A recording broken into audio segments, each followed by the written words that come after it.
আমার বাবাজির আমার আল্লাহ নবী বিশ্ব নবী রাহমাতুল লিল আলামিন সাহাবায়ে কেরামদেরকে নিয়ে তাবুকের প্রান্তরে রয়েছেন। এমন সময় হঠাৎ করে দেখা গেল আকাশ পরিষ্কার পরিচ্ছন্ন ছিল। আকাশ পরিষ্কার পরিচ্ছন্ন ছিল, কোনো মেঘ ছিল না, অন্ধকার ছিল না, আকাশ পরিষ্কার ছিল, পরিচ্ছন্ন ছিল, প্রখর রৌদ্র ছিল। আকাশ পরিষ্কার থাকলে রৌদ্রটাই স্পষ্টভাবে দুনিয়ার জমিনে পড়ে। কথা ঠিক না বেটা? আল্লাহ নবী তাবুকের মধ্যে ছিলেন সাহাবায়ে কেরামদেরকে নিয়ে। আকাশ পরিষ্কার ছিল, প্রখর রৌদ্র ছিল। হঠাৎ করে মনে হলো সূর্যটাকে কেউ যেন আড়াল করে ফেললো, অন্ধকার হয়ে গেল। আল্লাহ নবী আশ্চর্যান্বিত হয়ে গেলেন, ব্যাপার কি? হঠাৎ করে সূর্যের আলো কোথায় চলে গেল? হযরতে জিবরাইল আলাইহিস সালামকে আল্লাহ নবী দেখতে পেলেন আসমান থেকে নাজিল হচ্ছেন। সুবহানাল্লাহ, আর জোরে কন্যা। জিবরাইল আলাইহিস সালাতু ওয়াস সালামকে দেখলেন আসমান থেকে দুনিয়ার জমিনে নাজিল হচ্ছেন। আল্লাহ নবী দেখে দেখে বলেন, জিবরাইল, আমি দেখতে পেলাম আকাশ পরিষ্কার পরিচ্ছন্ন ছিল, রৌদ্র প্রখর ছিল। আরে জিবরাইল, হঠাৎ করে কিভাবে সূর্যের আলো চলে গেল? মনে হয় কে যেন সূর্যের সামনে গিয়ে ছায়া দিয়ে রেখেছে। জিবরাইল, কারণটা কি একটু বলো? জিবরাইল আলাইহিস সালাতু ওয়াস সালাম মুস্কি মুস্কি হাসেন। সুবহানাল্লাহ কইবেন না? এমনি হা করে তাকায় রইছেন। সুবহানাল্লাহ, আলহামদুলিল্লাহ কইেন না। রহমতের ফেরেশতারা, হাজার হাজার ফেরেশতা চতুর্দিকে দাঁড়িয়ে আছে। সুবহানাল্লাহ কোন না? রহমতের ফেরেশতারা লিখতেছে আজকে এই এলাকা, এই শাহজাহানপুর এলাকা মানুষ, আল্লাহু আকবার, যারা এখানে এসেছেন ভাগ্যটা চমকায় গেছে। আপনাদের খুশকিসমত, হাদিসের মধ্যে আসছে, এখান থেকে উঠবেন আর জিন্দেগীর সমস্ত গুনাহ মাফ। আল্লাহর রহমত ডাইরেক্ট নাজিল হচ্ছে, ডাইরেক্ট নাজিল হচ্ছে। আল্লাহ সুবহানাহু ওয়া তাআলা অল্প সংখ্যক কিছু মানুষের জন্য জান্নাত রেখে দিয়েছেন। অল্প সংখ্যক কিছু মানুষের জন্য জান্নাত রেখে দিয়েছেন। কাদের জন্য? আমাদের জন্য না তো কাদের জন্য? আজকে মাদ্রাসার মাহফিল, ঐতিহাসিক তাফসীরুল কোরআন মাহফিল, আজকে এখানে ভরপুর, পুরো প্যান্ডেল ভরে যাবে, আরো প্যান্ডেল লাগবে। ইসমাইল নূরপুরি সাহেব হুজুর বলে গেলেন আজকে গান বাজনার মধ্যে ভণ্ড পীরেরা যখন আসে সেখানে মানুষ হয়, আর শিল্পীরা যখন আসে নাচ গানের জন্য সেখানে মানুষ হয়। কথা ঠিক না ঠিক? ভণ্ডরা যেখানে আসে সেখানে মানুষ হয়, আর যেখানে নাচ গানের শিল্পীরা আছে সেখানে মানুষ হয়। যেখানে মাইক বাজে, ডেস্ক বাজে, যেখানে এরকম জাহান্নামের সর্বপ্রকারের আসবাবগুলা যেখানে উপস্থিত করা হয় সেইখানে মানুষ উপস্থিত হয়, ভরপুর মানুষ। আর ওয়াজ মাহফিলগুলোতে দেখা যায় কিছুক্ষণ থাকার পরে গুম গুম ভাব, তারপরে আস্তে আস্তে উঠতে থাকে। কথা ঠিক না ঠিক?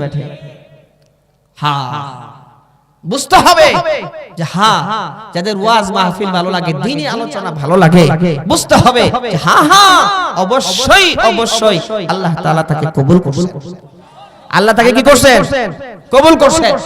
হ্যাঁ, কোরআনের মাহফিলে ভালো লাগে, জিকিরের মাহফিলে ভালো লাগে, হ্যাঁ, কোরআন তেলাওয়াতে ভালো লাগে, মাদ্রাসা ভালো লাগে, আলেম ওলামা দেখলে ভালো লাগে, মাদ্রাসার ছাত্র দেখলে ভালো লাগে, হক্কানি রাব্বানি উলামায়ে কেরামের সোহবতে থাকতে ভালো লাগে।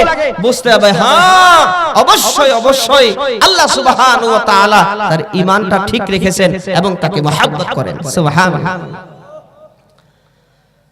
ভাইরা আমার, বাবাজিরা আমার, আল্লাহ নবী ডেকে ডেকে বলেন, ও জিবরাইল, তুমি মুস্কি মুস্কি হাসতেছো কেন? জিবরাইল আলাইহিস সালাতু ওয়াস সালাম ডেকে বলেন, ও নবীজি, মদিনার মধ্যে আপনার সাহাবী মুআবিয়া ইবনে মুআবিয়া লাইসির ইন্তেকাল হয়ে গেছে। আপনার সাহাবী ইন্তেকাল হয়ে গেছে। হুজুর সাল্লাল্লাহু আলাইহি সাল্লাম বললেন, ও জিবরাইল, তাহলে তুমি মুস্কি মুস্কি হাসতেছো কেন? আমার সাহাবীর ইন্তেকাল হয়েছে, এটা তো কষ্টের কথা, দুঃখের কথা, বেদনার কথা, তুমি হাসতেছো কেন? কই ইয়া রাসূলুল্লাহ, হাসার ঘটনা ঘটছে এইজন্য হাসতেছি। হাসার ঘটনা ঘটছে এইজন্য।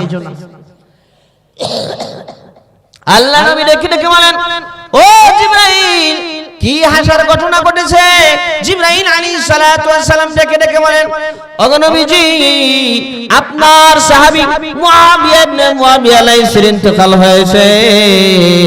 আল্লাহ রাব্বুল আলামিন আসমান থেকে 1-2 জন না 70,000 ফেরেশতা তার জানাজার জন্য নাজিল করেছে। 70,000 ফেরেশতা নাজিল হইতেছে আল্লাহ তাআলা নাজিল করেছেন। আর ফেরেশতাদের পাখার আড়ালে পড়ে সূর্যের আলোটা আপনি দেখতে পাইতেছেন না। সুবহানাল্লাহ। এইজন্য এই ফেরেশতারা আসতেছে, এটা তো খুব আনন্দের কথা। আল্লাহ নবী ডেকে ডেকে বলেন, ও জিবরাইল, আমার সাহাবী মুআবিয়া ইবনে মুআবিয়া এত সম্মান, এত ইজ্জত কেমনে হইল? কি আমলের কারণে হইল?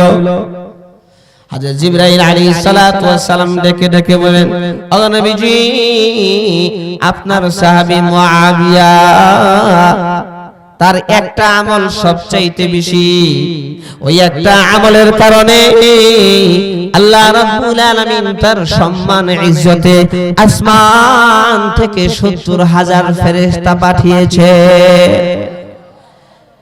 জিবরাইল, সেই আমলটা কি? কই সেই আমল হলো আপনার সাহাবী মুআবিয়া উঠতে বসতে চলতে ফিরতে সূরা ইখলাস, কুল হুয়াল্লাহর সূরা বেশি বেশি তেলাওয়াত করত।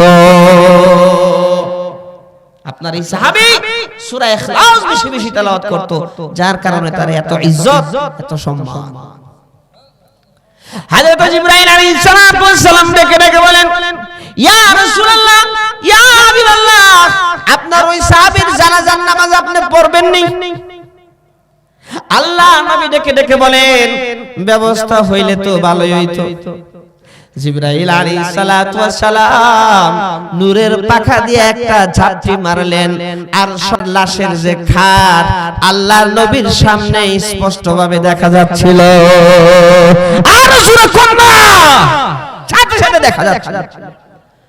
জিবরাইল আলাইহিস সালাতু ওয়াস সালাম ডেকে ডেকে বলেন, আল্লাহ নবীজি, আপনি ইমাম, আপনি দাঁড়ান, আপনার পিছনে 70,000 ফেরেশতা এবং সাহাবায়ে কেরাম মুক্তাদি হয়ে মুআবিয়ার লাশ, মুআবিয়ার জানাজায় অংশগ্রহণ করবে।